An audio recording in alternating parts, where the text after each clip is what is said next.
Namaste. Welcome to my channel, Q.11.Let Educational Services. I am Pradesh.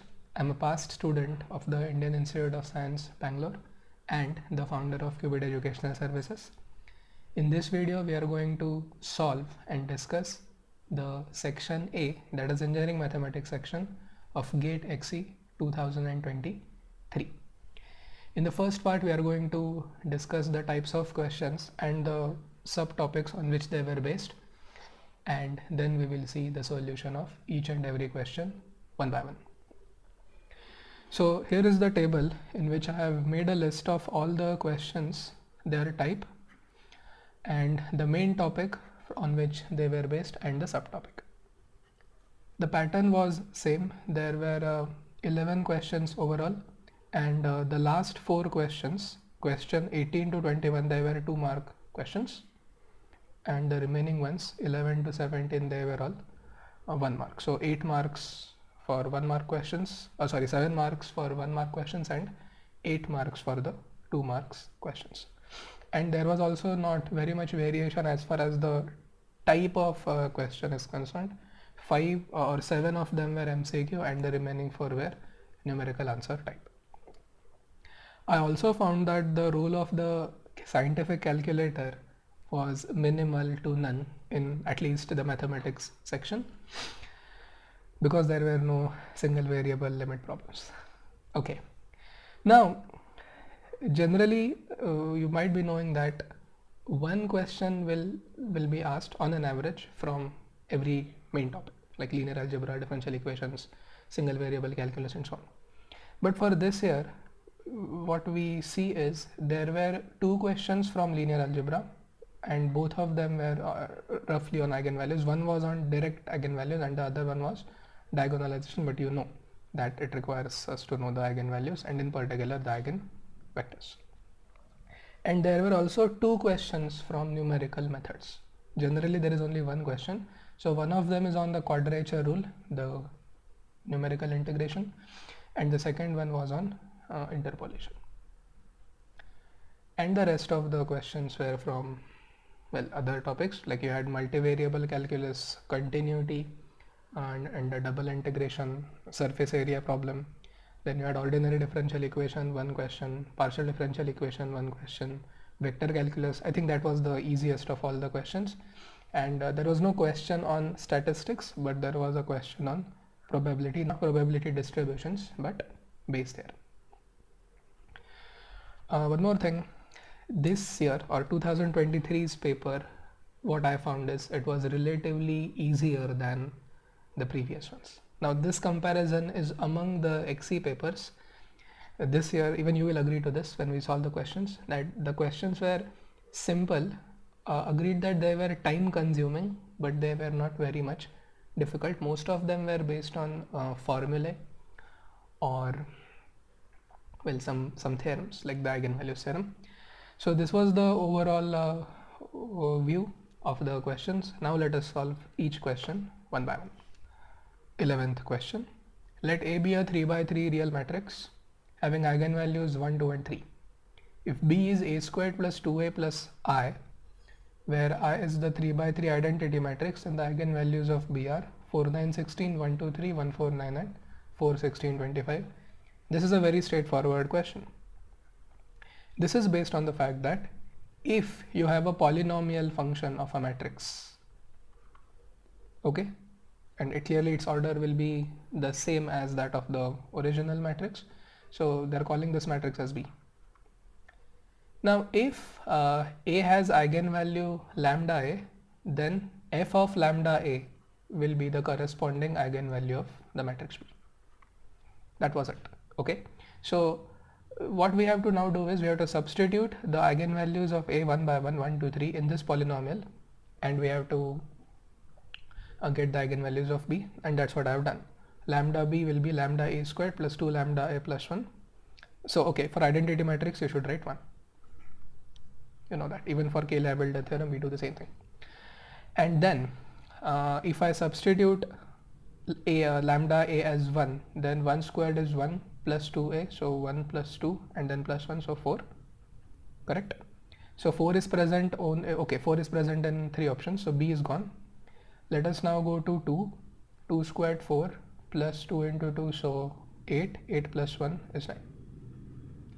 So 9 is there, not there in D, so D is gone. Let us now go to the third eigenvalue, that is 3. 3 squared is 9. 9 plus 1, 10. 10 plus 6, 16. So that is option E.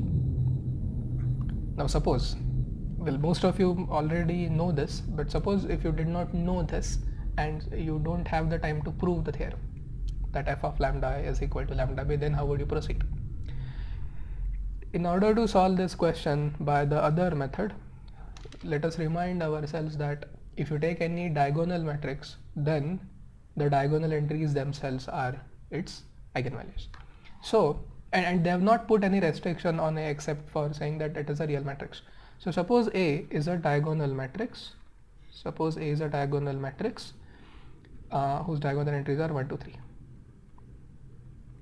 Okay. So what will be A squared then? It will be another diagonal matrix 1, 4, 9. Okay. What will be 2A? It will be another diagonal matrix whose diagonal entries will be 2, 4 and 6. And well, we know that identity matrix is also a diagonal matrix whose diagonal entries are 1, 1 and 1. Now if you add A squared plus 2A plus I, it will be another diagonal matrix. A squared plus 2A plus I. It will be another diagonal matrix with its entries, diagonal entries being corresponding additions of these. Okay. So 1 plus 2, 3, 3 plus 1, 4. 4 plus 4, 8, 8 plus 1, 9. 9 plus 6, 15, 15 plus 1, 16. So you'll again get the same answer. Correct. So question 11, option A. Question 12. Let f be a function from R2 to R defined by f of x comma y is equal to x into y upon mod x plus y, where y is not equal to negative of mod x and is 0 otherwise. Which of the following statements is true? F is not continuous at 0, 0. Partial derivative with respect to x at origin is 0, with respect to y is 1. Then C with respect to x 1, with respect to y 0, and D with respect to x 1 and with respect to y 0. What I have done to solve this question is, I have first found out partial derivative of the function f with respect to x at origin, and then I have found out partial derivative of this function with respect to y at origin using the definitions, what we call the first principle. So we will first find the partial derivative of f with respect to x at origin. I hope you know the definition. It is the same as what we do in functions of a single variable. The only thing is the other variable here is to be treated as a constant, and because we know a value of it, we'll put it here. Okay, so 0. So partial derivative of f with respect to x will be at 0, 0. Limit as h tends to 0, f of a plus h comma 0, but a is again 0, minus f of 0, 0 upon h. Now f of 0 comma 0 is 0. F of 0 comma 0 is 0, and f of 0 plus h comma 0 means f of h comma 0. So it will be h into 0 upon mod h plus 0 and divided by h. Now because the numerator remains 0, no matter what you have in the denominator, h is tending to 0, so this partial derivative is 0. Which one? Partial derivative of f with respect to x at 0, 0. So that leaves options D and C, because there the value of the partial derivative is 1. So it is either A or B. Now to decide between the two, let us evaluate partial derivative of f with respect to y now. Okay, the procedure is same, but instead of 0 plus h comma 0, we will write 0 comma 0 plus k as k tends to 0. Yes, partial derivative of f with respect to y, limit as k tends to 0, f of 0 comma 0 plus k minus f of 0 comma 0 upon k. The definition, this time we are differentiating it with respect to y partially. Again, you will have a similar situation. The function is x into y in the numerator, and in the denominator we have mod x plus y, correct? So x is 0, y is this time k, 0 plus k minus 0. So it will be 0 divided by k squared, same logic, numerator is 0, no matter what the denominator is, the limit is always going to be 0. So partial derivative of f with respect to y at origin is also 0. Partial derivative of f with respect to y is also 0. So it's, b is not right now because this is 1 according to option B. So the correct option to question 12 is option A, f is not continuous at origin. F is not continuous at origin. 13th, if the quadrature formula integral -1 to +1 f is approximately 1/9 into c1 into f of -1 plus c2 into f of 1/2 plus c3 into f of 1 is exact for all polynomials of degree less than or equal to 2, then we have to pick the correct relation involving c1, c2 and c3, which are these constants here, c1, c2, c3. Step 1. Assume the most general case for the function f of x. They are saying polynomials of degree less than or equal to 2. Let us assume f of x to be ax² plus bx plus c. I am deliberately using the uppercase letters here, a, b and c. Step 2. Evaluate this function at -1, 1 and half. F of -1 will be a into 1 plus b into -1 plus c, so a minus b plus c. For f of 1, the b term will have a positive sign, everything else will be the same as f of -1. And what about f of 1/2? Sorry, it should be f of 1/2. F of 1/2. A into 1/2 squared, so a/4 plus b into 1/2 plus c. Okay. Now, you have to correctly write these expressions for f of -1, 1 and 1/2 respectively in terms of our coefficients which are unknown at this time, a, b and c. Now they're saying the quadrature formula is exact. Now what will we get if we integrate ax² plus bx plus c with respect to x as x goes from -1 to +1? It's not very difficult to see that now. Okay, if you integrate x squared, then you will get x cubed by 3. We could have integrated bx, but because it is an odd function and limits are -1 to +1, we may omit it because it is anyways going to give us a 0. So plus cx. And we have to now substitute the limits. Upper limit is 1, so that will give me a by 3 plus c. And what about the lower limit? Cube of -1 is -1, so it will be negative a by 3 minus c. Okay, so this time both are negative. So a by 3 minus negative a by 3 will be 2a by 3 and c minus negative c will be 2c. So this is our function now, or the integral of it. It is 2a by 3, and because it is exact for all polynomials, this must match with this because we have integrated it, right? Now it turns out that even if we compare the coefficients of a on either of the sides, we are okay. Okay, so what is the coefficient of a, capital A, in the actual value of the definite integral? It is 2 by 3, right? It's 2 by 3. Yes, so write it here, 2 by 3. Now let us take the expression 1/9 into this bracket and only pick the terms containing capital A. Okay, so 1/9 outside the bracket into first term is c1 into f of -1, so it will be c1 into a. But again, we are only considering the coefficients of capital A, so let us just write c1. Next, go to c2 f of half. F of 1/2 is a by 4, correct? So it will be c2 into 1/4. c2 into 1/4. Last, plus c1 into f of 1. F of 1 is a plus b plus c, so c3 into that, c3 into that will be just c3. Okay, now if you take 9 to this side, then how much will it be? 9 into 2, 18, 18/3 is 6. So 6 will be c1 plus c2 by 4 plus c3. 6 is equal to c1 plus c2 by 4 plus c3. So that is option A. 14th, the second smallest eigenvalue. Read the question carefully. Let me read it again. Second smallest, not the smallest, the second smallest eigenvalue of the eigenvalue problem, d2y by dx squared plus lambda minus 3y equal to 0 with the conditions y of 0 equal to y of equal to 0 is 4379.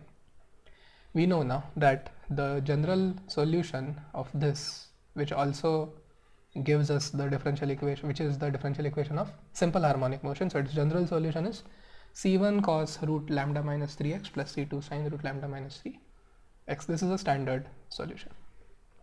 If you don't know how I got it directly, you have to find the auxiliary equation, which will be m squared plus lambda minus 3 equal to 0, and then you can solve the quadratic equation to get the eigenvalues. Okay, so I'm not going to do that, but I hope you got it. Okay, the roots will be imaginary, hence we have got cos and sin. Otherwise we would have got exponential functions. Well, we still get actually exponential functions, but the convention is we prefer to write them in the form of sin and cos. Okay, let us now apply the boundary conditions. What are the boundary conditions? Y of 0 is 0. Y of 0 is equal to 0. What does it mean? When x is 0, y is 0. So 0 is equal to c1 into cos of 0, so 1, plus c2 into sin of 0, it is already 0. So this implies that c1 must be equal to 0. c1 is equal to 0. So our solution will not now have cos of root of lambda minus 3x, because we are now finding particular solutions. Remember, we are finding particular solutions. The general solution is already known. Now let us determine the values of lambda. Y of pi is 0. Correct. Y of pi is also 0 according to the problem. What does that imply? That implies c2 sine of root of lambda minus 3 pi equal to 0. Now why can c2 not be 0 here? c2 cannot be equal to 0, otherwise we will get trivial solution, which we don't want. Okay, trivial solution means y of x is equal to 0 for all values of x, which of course we don't want. Correct. So we have to now consider the situation where sine of root lambda minus 3y is 0. Now what will we get here? We know that sine x is 0 when x is n pi. So root of lambda minus 3 pi, if that is equal to n pi, we must have root lambda minus 3 equal to n, where n belongs to natural number. Again, natural number set. Again, we are not picking 0 here. Okay, because otherwise we will get the trivial solution. Okay. So now I have to simplify this. Squaring will get lambda n is equal to n squared plus 3. If I substitute lambda, if I substitute n as 1, then I will get the first eigenvalue, which we don't want. We want the second smallest. So lambda 2 squared plus 3. So 4 plus 3 7. So that's option C. Question 15 on complex variables. Which of the following functions is differentiable at z equal to 0 but not differentiable at any other point in the complex plane C? Function A, z mod z. Function B, sin z. Function C, e to the power 1 upon z when z is not equal to 0 and it is 0 when z equal to 0. D, f of z equal to e raised to negative z squared.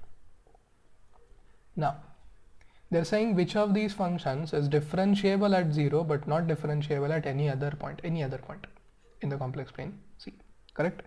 Clearly options B and D are ruled out, because we know that they are analytic everywhere and therefore they are differentiable everywhere. So it remains to be now found out from options A and C. So let us start with option A and see whether it satisfies the Cauchy-Riemann equations anywhere and at origin. Okay, so the function is z mod z. I have preferred to use polar coordinates here. So we know that z is r e raised to I theta in usual notations, where r is mod z. So z into mod z will be r e to the power I theta into r, or r squared e to the power I theta. Let us recognize its real part, r squared cos theta, and its imaginary part, r squared sin theta. Now what are the Cauchy-Riemann equations? Cauchy-Riemann equations are partial derivative of u with respect to r is 1 upon r partial derivative of v with respect to theta, and partial derivative of v with respect to r is negative 1 upon r into partial derivative of u with respect to theta. Okay, we quite often use Cauchy-Riemann equations in the Cartesian form, but we seldom use them in the polar form. But this is one such illustration where I have gone that way. We have used Cauchy-Riemann equations in the polar form. Okay, let's start with partial derivative of u with respect to r. it will be 2r cos theta. Yes. Partial derivative of v with respect to theta, r squared cos theta. Okay. And 1 upon r partial derivative of v with respect to theta will be r cos theta. Okay. So we have to now equate u with respect to r with 1 upon r v with respect to theta in order to satisfy the first Cauchy-Riemann equation. Similarly, if you apply the second Cauchy-Riemann equation, this one, v with respect to r is negative 1 upon r u with respect to theta. For that we will need v with respect to r, so 2r sin theta. Okay, u with respect to theta will be negative r squared sin theta. Yes, and then negative 1 upon r u theta, remember it has a negative sign here. Okay, so negative 1 upon r u theta will be negative r sin theta. So again we have to equate the two things, v r and negative 1 upon r u theta. Now you clearly see that if you want to equate the two, we must equate 2r cos theta with r cos theta, and that is possible only when r cos theta is 0. Correct? ur and 1 upon r v theta will be same only when r cos theta and r cos theta is equal to 0, or and Vr will be equal to negative 1 upon r u theta only when 2r sin theta is equal to negative r sin theta, and that is when r sin theta is 0. Now when are r cos theta and r sin theta both 0 simultaneously only at the origin? Correct? Yes. So ur and 1 upon r v theta will be 0 only when r cos theta is 0. That is only when at origin. Well, there might be other possibilities when r cos theta is 0 on the y-axis, but we want both of them, right? Vr is equal to negative 1 upon r u theta only when r sin theta is 0. That means Cauchy-Riemann equations are satisfied only at the origin. Okay, and therefore the option is A. The option is A. Now let us momentarily talk about option C here. Okay, option C. If you notice, we have f of z is equal to e to the power 1 upon z when z is not equal to 0. Correct? So we can apply all the formulae that we know in order to find the derivative of e to the power 1 upon z at any other point. Okay, so f prime z will be e to the power 1 upon z into negative 1 upon z squared whenever z is not equal to 0 by chain rule. Correct? So the condition that it is not differentiable at any other point apart from 0 is not met. It is differentiable, and this is the value, because except at origin, everywhere else we define f of z by e to the power 1 upon z and its derivative by e to the power 1 upon z into negative 1 upon z squared. So it is option A. 16th, if the polynomial p of x equal to a0 plus a1x plus a2 into x minus 1 plus a3 into x minus 1 into x minus 2 interpolates the points 0 to 1, 3, 2, 2, 3, 5. And then the value of p of 5 by 2 is rounded off to 2 decimal places. This is a simple but slightly time consuming problem. We have to one by one substitute everything in the polynomial, get the values of a0, a1, a2 and a3, put them back in the polynomial, substitute x as 5 by 2 and get its value. That's it. Okay, so we'll start with substituting 0, 2, the first one. Here, that will clearly give us the value of the constant term a0 because x is present in every other term. Okay, so a0 will be 2. Simple. Now let us go to next. P of 1 is 3. So P of 1, how much will it be? a0 plus a1 plus, now we have x minus 1 in the remaining two terms, so P of 1 will be a0 plus a1 into 1 or a0 plus a1, that is 3. But because a0 is 2, a1 must be 1, right? 2 plus a1 equal to 3, so a1 must be 1. Done. Similarly, you can find P of 2 and P of 3, so I hope you people will get it easily. P of 2, it will be a0 plus 2a1 plus 2a2 plus 0 into a3 because we have x minus 2 here. That gives a2 to be negative 1. And similarly, if you equate P of 3 to 5, you will get a0 plus 3a1 plus 6a2 plus 6a3 equal to 5. And if you substitute the values of a0, a1 and a2 here, you will get A3 as 1 again. Okay, A3 as 1. So there you will get the polynomial. A0 is 1, so A0 is 2, A0 is 2, A1 is 1. So 2 plus x plus or minus x into x minus 1 plus x into x minus 1 into x minus 2. Now it's time to substitute x as 5 by 2. And you have to be careful here. You don't want to lose 1 mark here, a precious 1 mark, right? So if you substitute x as 5 by 2, it will be 2 plus 5 by 2 minus 5 by 2 into 5 by 2 minus 1, so 3 by 2 plus 5 by 2 into 3 by 2 into half. If you do it, it will be 21 upon it. You can round it off to second decimal place. Okay, so this is the polynomial which I have plotted on Desmos based on the coefficients whose values we obtained. 2 is A0, 1 is A1, negative 1 is A2, and 1 is A3. You can see 0, 2 here, 1, 3 here, 2, 2 here, and 3, 5 here. Okay, and 5 by 2 is here. And if you plot the point 5 by 2 comma 21 by 8, then you will correctly find that it lies on the on our cubic polynomial. So our answer is right. 21 upon it. You can approximate. You can round it off to 2 decimal places. Last 1 mark question. This is as I said earlier. This is the simplest. Question 17. The value of m for which the vector field 4x raised to m y squared minus 2xy raised to m I cap plus 2x raised to 4y minus 3x squared y squared j cap is a conservative field is in integers. Okay, simple. For a conservative field, curl is 0. Also sometimes called a rotational fields. Correct.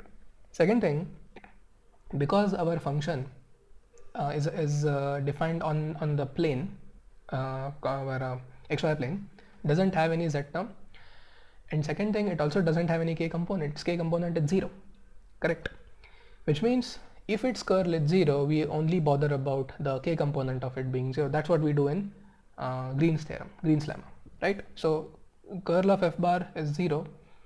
If you remember the expression for the curl, it is partial x, partial y, partial z, second row of the curl determinant, and the third row is u v w. So here we have u as this, v as this, and w is 0. So k cap into v, partial derivative of v with respect to x minus partial derivative of u with respect to y. Okay, v with respect to x. 8 x cube y minus 6 x y squared. Okay, minus u with respect to y. 8 x raised to m y. Right? u with respect to y. Okay, so it will be 8. Sorry, I have written the answer here. I was saying 8x raised to m y minus we are differentiating this with respect to y. So 2m x into y raised to m minus 1. Yes, that's right. So we must have 8x cube y cancelling 8x raised to my, which will give me ms3. Alternately, you can also equate the other things, right? If y squared is here, and if you have y raised to m minus 1, then m must be 3, because 3 minus 1 is 2, and that also matches with 6 being equal to 2m, so 3. That's it. So we have completed 1 mark questions. Now let's go to 2 marks questions. 18th. Let P be the matrix 4 negative 2 2, 6 negative 3 4, 3 negative 2 3, and Q 3 negative 2 2, 4 negative 4 6, 2 negative 3 5. The eigenvalues of both P and Q are 1 1 2. Which of the following statements is true? Both are diagonalizable. P is but Q is not. P is not but Q is.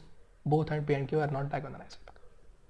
Now, if the eigenvalues are distinct, okay, if the eigenvalues are distinct, then it is always diagonalizable, always. But if eigenvalues, at least 2 of them are identical, then it may be or may not be. Okay, because for a matrix to be diagonalizable, its eigenvectors should be linearly independent. Okay, and by default, by design, if eigenvalues are distinct, then the eigenvectors are associated with, well, one each from every eigenvalue. They will always be linearly independent. So for distinct eigenvalues, there is no question about it. So here, two of the eigenvalues are identical, 1, 1, correct? So there is no question of the eigenvector corresponding to 2, any eigenvector corresponding to 2 and any eigenvector corresponding to 1, they will always be linearly independent. So the question is whether eigenvectors corresponding to the eigenvalue 1, can we find two linearly independent eigenvectors for P and Q? That is the question. It all boils down to rank of the matrix P minus lambda I or Q minus lambda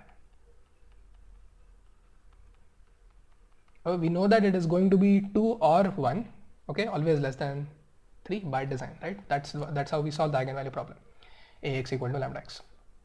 So we'll start with P minus lambda I, where lambda is equal to 1. So all the diagonal elements of P will get reduced by 1. So 4 will become 3, negative 3 will become negative 4, and 3 will become 2. Observe that third row is identical with the first row, and second row is actually a multiple of the first row. So there are only there is only one independent row here, 3 negative 2 2 or 6 negative 4 4, and the other two are dependent on it, which means the rank of this matrix is 1. Rank of this matrix is 1, not the rank of P. Okay, we're not finding it, we're finding the rank of P minus lambda I or P minus 1.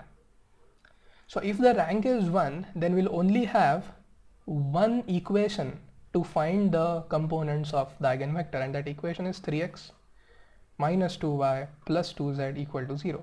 This is a plane, right, passing through origin, and you can prove that two linearly independent eigen or vectors in general, they will span the plane, correct? So what is the dimension of the eigenspace? It's 2, or in other words, its geometric multiplicity is 2. Its geometric multiplicity is also 2. Its algebraic multiplicity is already 2 because its eigenvalues are identical, 1 1. So P is diagonalizable. But again, it's of no use at this stage because it can now either be A or B. So it all depends on how Q turns out to be. Okay, so let us do the same thing for Q now. Q minus 1 into I. This is Q. We need to subtract the number 1 from 3, negative 4 and 5. 3 minus 1 is 2, negative 4 minus 1 is negative 5, 5 minus 1 is 4.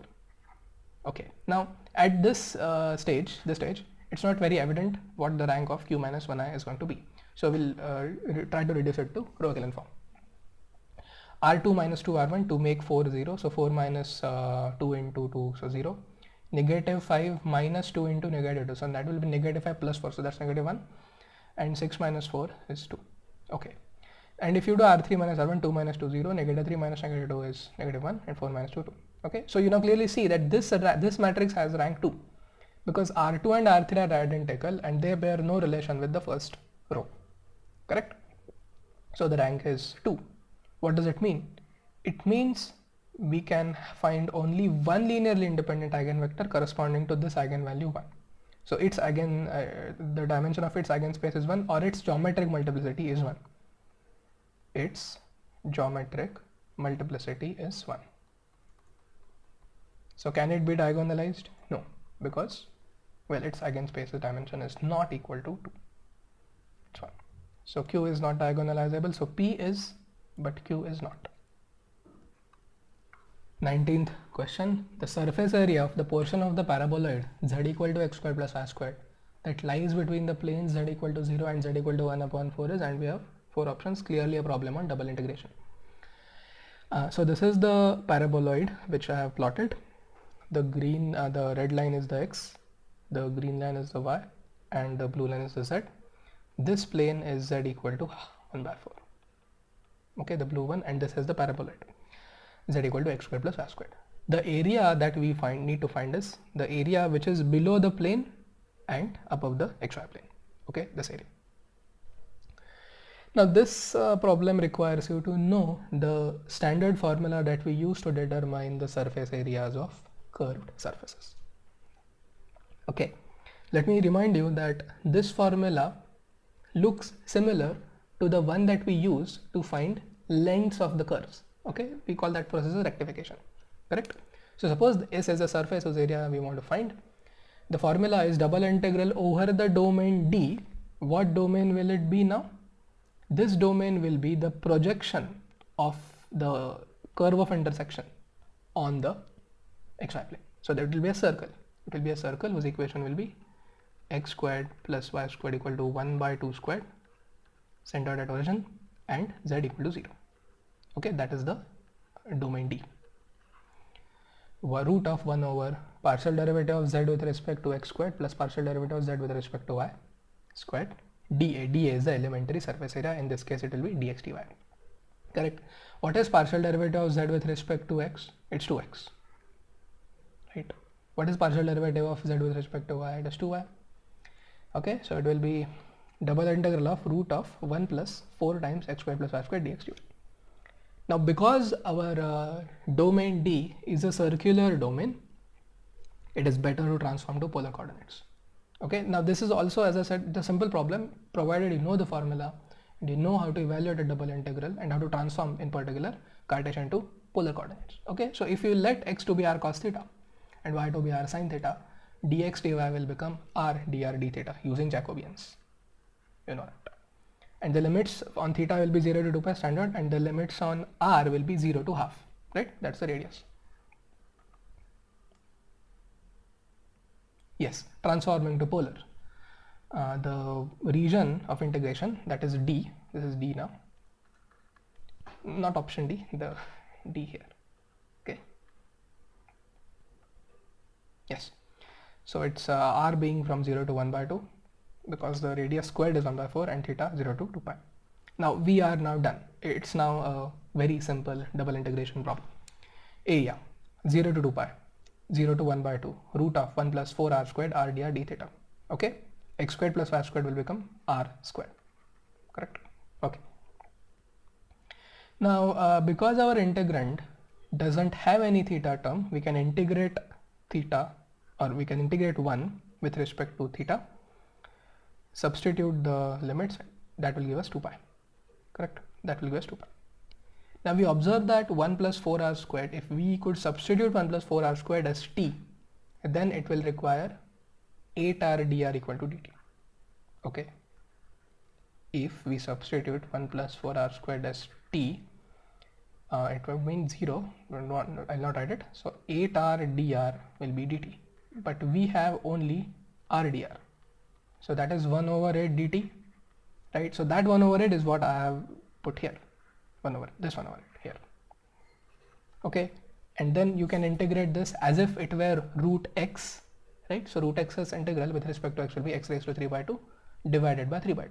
So in this case it will be 1 plus 4r squared raised to 3 by 2 into 2 by 3. Okay, this 1 upon 2 is not the power. Okay, this 1 upon 2 is the upper limit on r. And then you have to substitute everything to get the final answer. Hope you will be able to do that. 2 into 2, 4. 4 by, it is 1 upon 2. This 3 is there, so that will make it 1 upon 6. Pi by 6, pi is there. Now, upper limit, r squared. R is half. R squared is 1 upon 4. 4, 4, 1. 1 plus 1, 2. 2 cube 8. Cube root of, square root of 8 will be 2 root 2. Minus, this is 0, right? R squared is 0. 4 into 0, 0. 1 plus 0, 1. 1 raised to 3 by 2 is 1. So the final answer is pi by 6 into 2 root 2 minus 1 square units. Pi by 6 into 2 root 2 minus 1. Okay, that's option A. 20th question. The probability of a person telling the truth is 4 by 6 or 2 by 3. An unbiased die is thrown by the same person twice. Okay, twice. And the person reports that the numbers appeared in both the throws are same. Then the probability that actually the numbers appeared in both the throws are same is, okay, and rounded off to 2 decimal places. Let's write down the given probabilities. The probability that the person tells the truth is 2 by 3. Simple. So what is the probability that he lies? The probability of him lying is 1 upon 3. 2 by 3 subtracted from 1. Okay. Now, there is another thing here, that the die is being thrown twice. So there are 36 outcomes. And out of those 36 outcomes, 6 will be identical. 1, 1, 2, 2, 3, 3, 4, 4, 5, 5 and 6, 6. And because the die is unbiased, the probability that actually getting the number same is 1 upon 6. And the probability that the numbers being different will be 5 by 6. Okay. Now we also need to understand the statement, he reports the scores to be the same.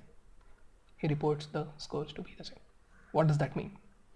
That means he either tells the truth, that is what we want, or he actually lies. That means he has not got the scores to be equal, but he has reported them to be the same. So that is where the lying probability will come into picture. That is 1/3.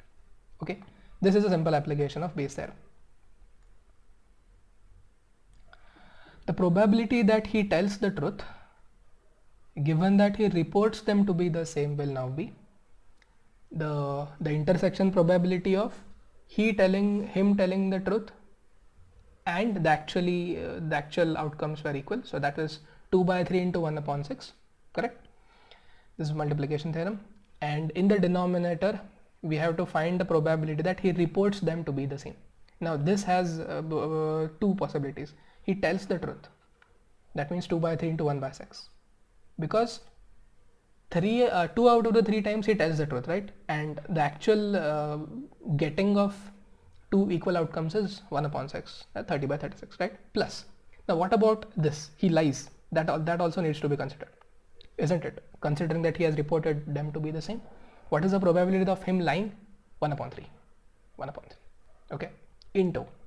So he has not got the scores to be identical. So that probability is 5/6. So 1/3 needs to be multiplied by 5/6 by Bayes' theorem.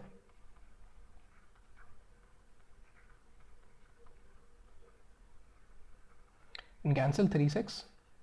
So it is 2/2 plus 5, 2/7, or 0.142857, 1/7's value, recurring. Oh, sorry. I think I made a mistake here. 2/7 is not 0.14. That's 1/7. Sorry, that's my mistake. It's to be 0.142 into 2. So 0.28. 2.4. Right? Okay. Question number 21, the last question. Let u of x comma t be the solution of the initial boundary value problem.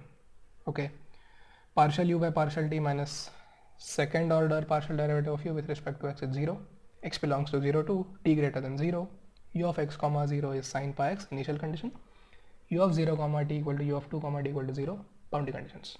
Then the value of e to the power pi squared into u at 1/1 minus u at 3/1 is an integer. Now we know that this partial differential equation corresponds to one-dimensional unsteady state heat conduction equation. So I've got this from B.S. Grewal. This is the general form. In our case, c squared is 1. Okay, because there is no coefficient accompanying second order partial derivative of u with respect to x. Okay, and you also know that there are 3 possible solutions, general solutions of this, assuming the variable separable solution. So the first one is c1 e to the power px plus c2 e to the power negative bx, c3 e to the power c squared p squared t. And we generally don't consider this because we want solution which usually decays in time. Correct? And also the linear one is not acceptable. Well, it might be the case considering the specific conditions, but let us start with c4 cos px plus c5 sin px into c6 e to the power negative c squared p squared t. Okay, fine. So you have to know the solution to solve the problem, otherwise it will take you a lot of time to actually derive or arrive at this solution. Now don't worry too much about the indices of the constants. That's B.S. Grewal notation. C1, C2, C3 is here, C4, C5, C7, C8 and C9, but don't worry about that. So I'm going to pick the second one, the most plausible among them. That's this. Okay, we'll put the first boundary condition, u of 0 comma t equal to 0. So there is no c6 and the exponential function have no role to play in making u to be 0. So it is c4 into 1 plus c5 into 0, right? Because sine 0 is 0. So c5 has also no role to play in making u 0. So it is c4 because cos 0 is 1. So c4 is 0. Immediately update the solution. Okay, c4 is 0. So now we have got u is equal to c5 sin px, c6 e to the power negative p squared t. Write the product of c5 and c6. Having proved that c4 is 0, write this product as c10. Okay, here C10 sine px e to the okay, sorry, shouldn't have written C6 again here. C10 sine px e to the power negative p squared t. Now use the second boundary condition, u of 2 comma t equal to 0. Okay, u of 2 comma t equal to 0. Again, u is not 0 because of t, but it is 0 because of 2. Okay, so it's this u of 2 comma t equal to 0. What does that mean? That means now C10 can also not be equal to 0, otherwise we'll get a trivial solution. Okay, so when x is substituted as 2, sine 2p must be equal to 0. So 2p must be n pi. Remember, in one of our earlier problems in the same paper, we have encountered this situation when is sine 0 in that eigenvalue differential equation problem. Okay, so 2p is equal to n pi. So what must be p? N pi by 2. P must be equal to n pi by 2, where n is 1, 2, 3 and so on. Okay, so we can now write it as a series solution. Okay, we can now write it as a series solution. So u will be summation n goes from 1 to infinity bn Fourier series sine n pi x by 2. Remember, it was just px, but p is n pi by 2, so px will be n pi x by 2 e to the power negative p squared t negative n pi by 2 squared t. Now let's bring in the initial condition. This one, u of x comma 0 is equal to sine px. U of x comma 0 equal to sine px. What does that give? That is sine px. Yes. Sorry, sine pi x, not px, sine pi x. Sine pi x is equal to the summation. Okay. Now you notice that if you let n to be 2, okay, then this term matches with this term. Correct? So which forces us to conclude that except for b2, all other Fourier coefficients are 0. All other Fourier coefficients are 0. b2 is equal to 1, and that means that reduces our solution, our particular solution, not to the infinite series form but only to one term from that, and that is the b2 term. Okay, so when b2 is 1 again, so sine px e to the power negative pi squared t, because see, remember here n is 2, so 2 will get cancelled, so it will be e to the power negative pi squared, okay, into t. Correct? Yes, 2 is that. So square is after that. Okay, so it won't be pi by 2 then. Okay, now what next? We want to now evaluate this expression's value. It's u of half comma 1 minus u of 3 by 2 comma 1. So t is 1, so we will always get e to the power negative pi squared there, due to t being 1 in both the cases. E to the power negative pi squared, e to the power negative pi squared, and that when multiplied with this already existing term e to the power pi squared, okay, that will give us 1. So what matters now is u1 by 2 minus u3 by 2. Okay, so it will be sine pi by 2 minus sine 3 pi by 2, sine pi by 2 1, sine 3 pi by 2 negative 1, 1 minus negative 1 is 2. So the answer is 2.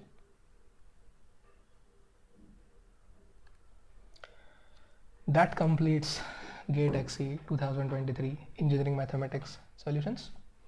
Hope you have understood the solutions now.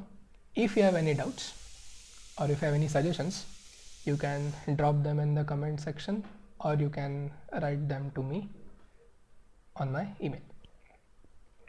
If you think that my videos are helping you, then please subscribe to my channel and also share it with your friends.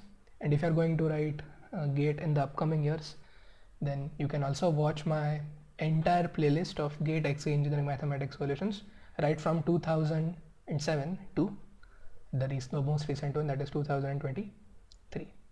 All the best.